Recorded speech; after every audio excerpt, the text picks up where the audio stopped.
Hi, my name is Patrick Dixon, and I'm one of the co-producers of the Labour History Today podcast based in Washington, D.C.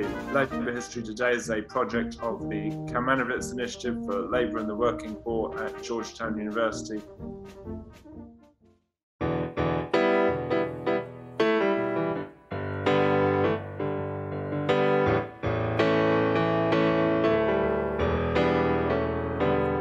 You better listen, my brother, 'cause if you do, you can hear there are voices still calling from across the years.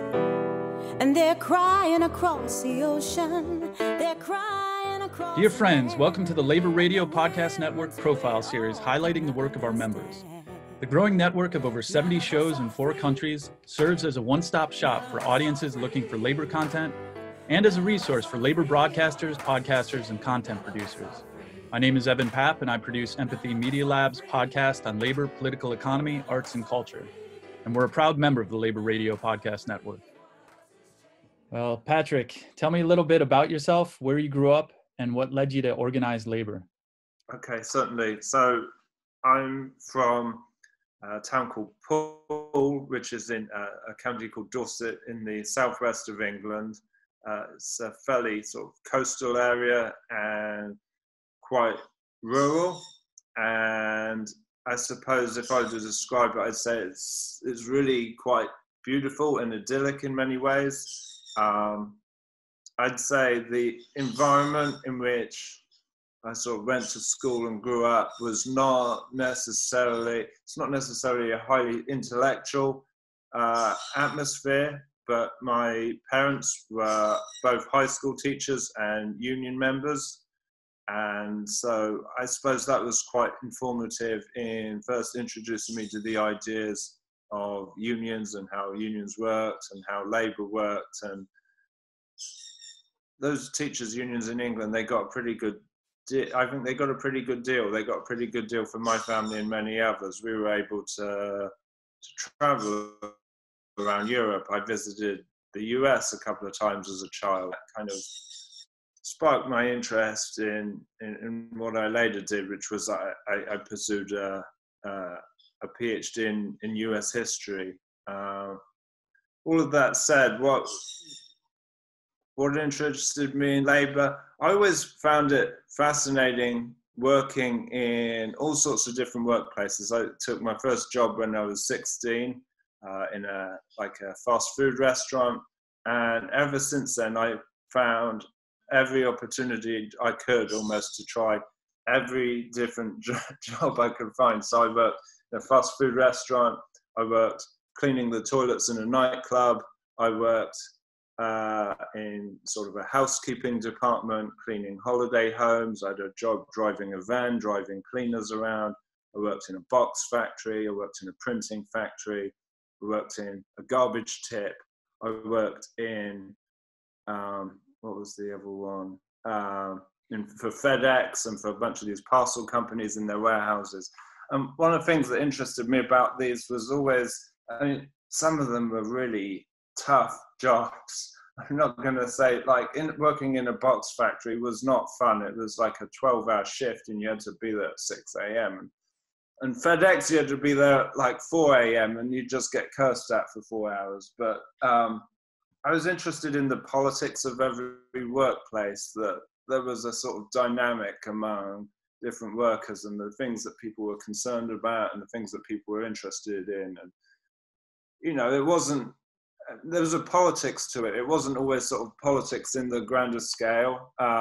Often people might be interested in or concerned about when they could go and smoke cigarettes and why they weren't allowed to smoke cigarettes as frequently as they'd like to. But, there's a power dynamic in that. Or, how the supervisor's talking to them.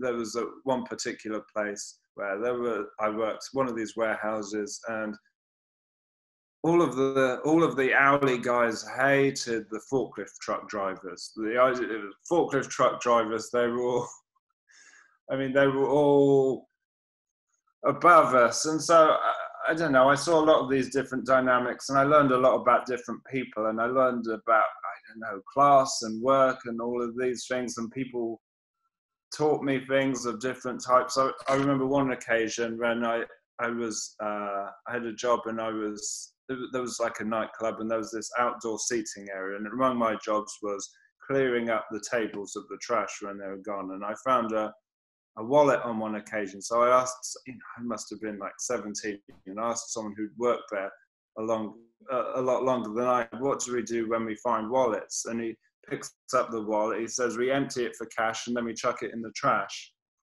So, well, I didn't sort of incorporate that into my work method subsequently, but I just, found these tidbits interesting. I always found just interesting learning about the way in which people interacted with their work and interacted with one another at work, and how they thought about their jobs. So then you went to school to do this full time and do research and presumably teach as well. So could you talk a little bit about that path? Certainly, yeah. And, when I was, I don't know, 23, 24, trying to determine what I was going to write about, I didn't necessarily think about it in the way I do now, but I think with over a decade's hindsight, I kind of gravitated toward subjects that I was comfortable with, and talking about, it's like,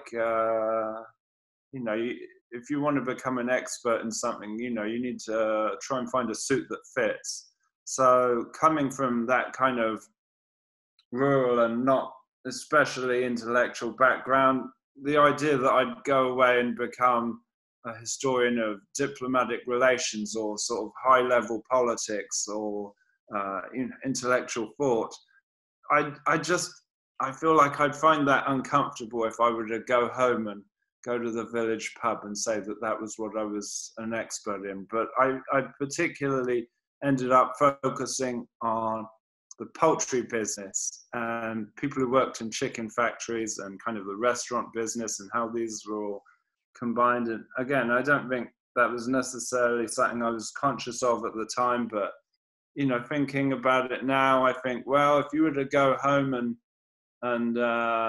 say, well, a few things or two about hens and about eggs, and that was kind of the sort of subject that people back home would respect, as opposed, and you wouldn't, there's kind of who do you think you are type attitude if you try and I don't know, I think that's something about lots of cultures, but if you try and project yourself as being too I don't know, elite or too educated, then people, who does he think he is? So I kind of, I was interested in poultry work and how in a way this, what I see it as, this sort of massive transformation took place in the American diet, from one that was primarily based on beef to one where poultry was the main protein, and connecting that to how regular people worked and how regular people considered food and how people made food a part of their lifestyle, but how that connected to the work too, and the work of producing chicken. And as everyone knows, it's one of the most dangerous jobs there is, and continues to be. So that was kind of my interest. Great. Yeah, I'd love to see your dissertation sometime. I don't know if you published it or not. Well, I'm working on a book, so I'd be much more comfortable probably presenting the book when it's done. So I'm getting there, I think. For those who may not be interested or aware of labor news, could you talk a bit to the uninitiated why you think unions and organized labor are important and should be given a platform? I think, speaking as a trained historian, I suppose, when you look at when you look at the history of labor relations and the way in which employers have interacted with workers through the course of the history of the US, there have been many sort of models and methods by which employers have interacted with their employees, and there have been many ways in which employers have created internal organizations and methods of trying to appease or trying to please or trying to make employees feel included in the process, make them feel part of the family until they're fired. At least, it's a family, but you can't fire members of your own family. But none of those, I feel like, has had the same long-term sort of structural and economic change within workplaces in terms of being able to provide people with safety, with job security, with with retirement security, as unions have. And not all unions have succeeded in that. And there's good unions and there's better unions and there's some that aren't so good, but I think that's to date the most reliable model of empowering workers to speak out when they see things that shouldn't be taking place in the workplace, and providing with workers with what they often deserve in their jobs. So I'm not sure if there's an area you want me to expand on that.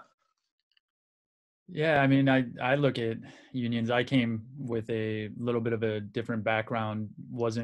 I didn't grow up in the union movement. My father was in the union. My mother's grandfather was in the union. And the more I started looking at organized labor, I saw it as a counterbalance to a lot of the ruling class powers. And so I kind of came into it as a way, as seeing almost a means to support a lot of the working class. And then as I learned more and more about it, it's an end in itself. It provides a greater democratic platform and protections for the workers to be able to have a dialogue with the management and with the owners that can be a harmony of interest. It doesn't have to be a zero-sum game as it's often portrayed. And so I kind of came to the realization fairly recently that it's not only a means, but it's also the end in itself. Anything around human development, human building and construction and design can always be improved. So there's always going to be issues, but that's kind of my approach coming into it. Well, I think, as you say, I mean, that sort of model, it doesn't, in terms of it not having to be adversarial, I think unions and employers work very well at BMW and Volkswagen and Mercedes-Benz and Audi in Germany. Those companies seem to be doing quite well in entirely unionized workplaces. So there are other ways of doing things. And that leads me to my next question. Could you talk a bit about the shows you're working on and how you got started in supporting those shows and what they're about? I was brought on to help with Labour History Today about 2.5 years ago. It was originally envisioned as a kind of roundtable of labour historians, and I think Chris Garlock, the host, had organised a roundtable of the most well-known labour historians in the town, and some of the better-known ones weren't available, and then somehow I was next on the list, and so I got brought in at some point. And we had some fun doing those roundtable type shows at the AFL-CIO headquarters on 16th Street, but after a while it became a little bit repetitive hearing the same voices, even if they were talking about different subjects. So we started to branch out the show into interviewing people wherever, anywhere, mostly in the US, occasionally in Canada. We mostly focused on US-based content and not international. But so what the show, so the show tries to, what we often try to do is we try to take a historical perspective on present events and try to give kind of the backstory of a lot of what's going on. And sometimes it might be something that's very central to the news at the moment, but sometimes we'll pick up on perhaps a more obscure story that's under the radar. And a lot of our guests that we interview are historians, but we've also interviewed activists, we've interviewed workers, we've had discussion of more sort of recent history on sort of contemporary workers struggle. We had an organizer from a hamburger restaurant workers union in Seattle. Well, he told us the 3-year history of their union. I mean, that was history too, I suppose. And so in the same way as I described earlier, that I was always interested in all these different jobs, I've also tried to introduce through the Labour History Today podcast this kind of window into many more obscure professions, and use it as a sort of platform to discuss and think about all sorts of different lines of work. I mean, we've had about 150 shows already, so there's only so much that teachers are fascinating, miners are fascinating, merchant seamen are fascinating, but people don't want to hear about those every week, I think. And so, I've tried to have a very sort of broad and sort of Catholic approach to who counts as a worker, and many of those episodes have led us to discussions of workers that are outside of unions. But we've had discussions on the work of clowns, the work of rodeo women. We've had several episodes on different types of sex work, prostitution, erotic dancing. It's not exotic dancing. Exotic dancing is a bad term. Erotic dancing is an okay term, I learned through one of these episodes. Yeah. The Flintstones was case in point, completely unusual, unique angle that I helped do some edit for the weekly. I love that one. We did. We got, on one occasion, we got a gentleman on the phone who was involved in the construction of the Gateway Arch in St. Louis. And he was somewhat reluctant to tell us many stories, but he did tell us that it was quite windy when they were constructing the Gateway Arch. So we've tried to sort of cover the map and use the podcast as a sort of showcase to present original interviews that we've conducted, but also to at times show some of the other good content that's also being made by other historical podcasts. So I think you see on Labour History Today a variety of different voices, and normally some link that connects historical events or labour history of the past with many of the sort of contemporary questions that we find ourselves thinking about at the moment. That's kind of the idea. I absolutely love it. I've learned a ton from Labour History Today, and it gives me a lot of strength, because when I think of our struggles and our trials and tribulations of the current generation, contemporary history, the struggles before, in some ways, are my personal struggles and the general struggles with all my friends and family and community and citizens and world citizens is essentially, it may pale in comparison to some of the tremendous fighting that past folks have gone through to give me what I've been given. And it's this long line of passing the torch, and gives me hope as well. And in some of the darkest hours, that through persevering and struggling and solidarity and unifying that struggle, you can actually move the marker forward for progress. Absolutely. We've had some of these stories that we get are remarkable. We interviewed workers from the Culinary Workers Union in Las Vegas, and they were on strike in the 90s for about 5 years. Now, I've been to Las Vegas, and it was over 100 degrees. They were on strike 24 hours a day for over 5 years. So I don't have the specific number or the date, but they just kept going. They just kept going and going, and they won in the end. Not everyone always wins, unfortunately. There's a lot of that in labour history too, but there's like lessons that we can learn. There's often lessons that we can learn, and we can sort of understand why and what went wrong. Yeah. So moving on to the next question about the Labor Radio Podcast Network. That's where I first began seeing you on our weekly calls, and you have a much longer history with Chris Garlock and team. And so as part of the Labor Radio Podcast Network, could you talk about why you think such a network is important? I find being part of the labor history,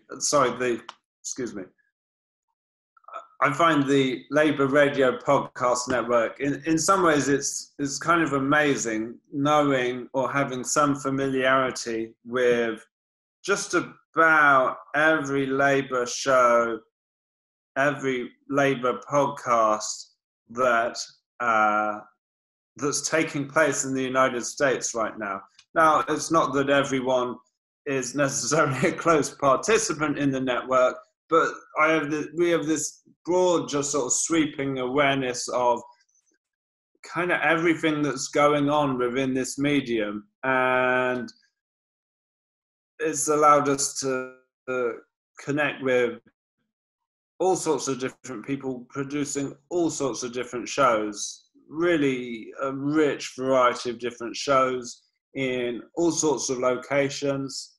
And I feel like I've gained a lot of technical advice or technical expertise or technical instruction in terms of, the basics of sound recording.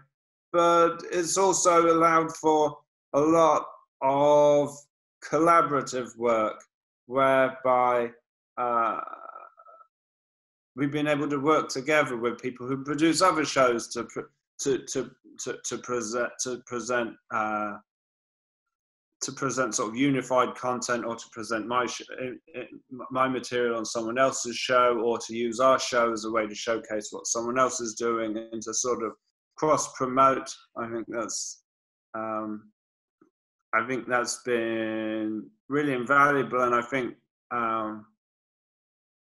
as you and others have continued to work on it, I think there's a lot of exciting stuff that we can still do as it continues to develop. That we've done a lot. We're like 6 months in, so I'm really very sort of optimistic. And I guess the other thing that I feel about the Labor Radio Podcast Network is that it doesn't just promote and support existing shows, but the existence of a network like this, I think represents a tool, or represents a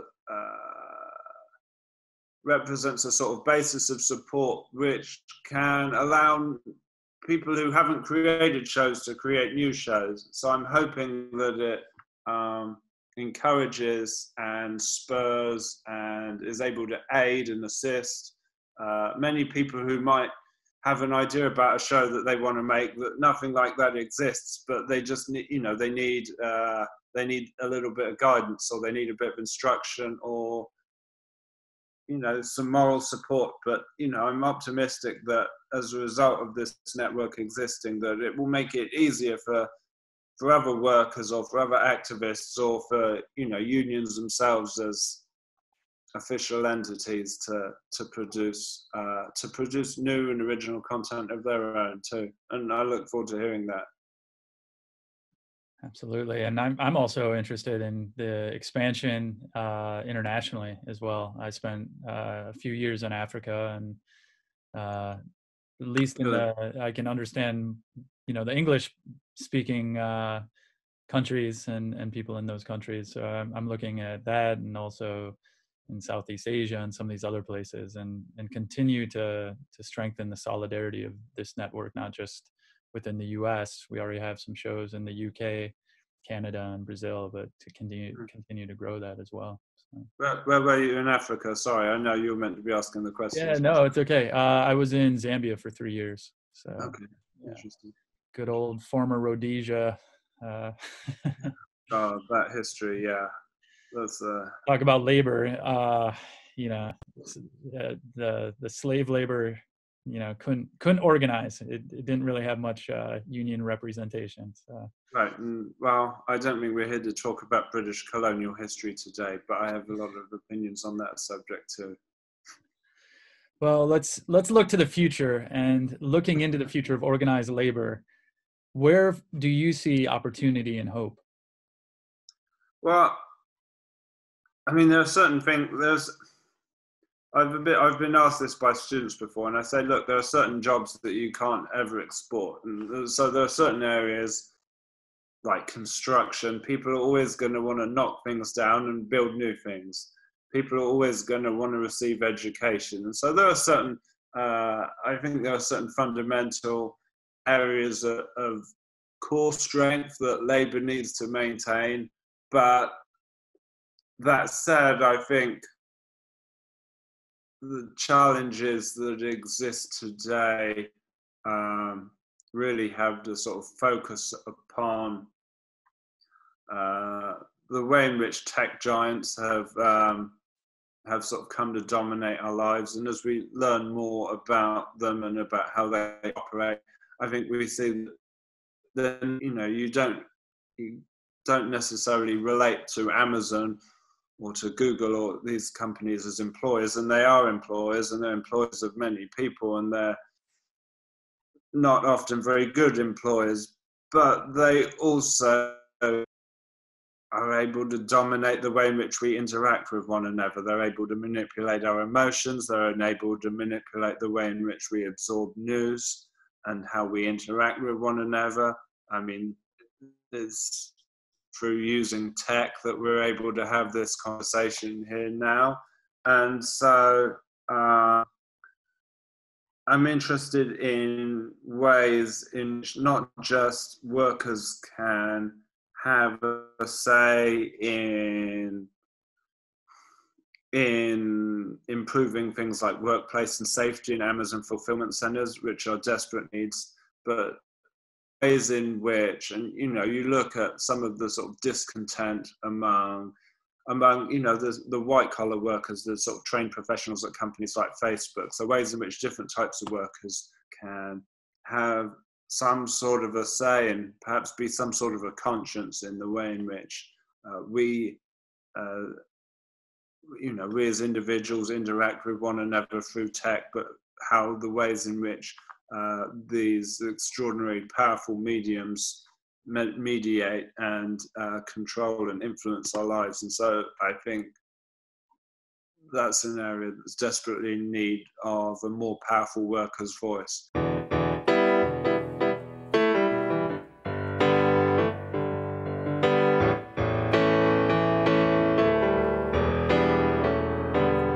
You better listen, my brother, 'cause if you do, you can hear there are voices still calling from across the years.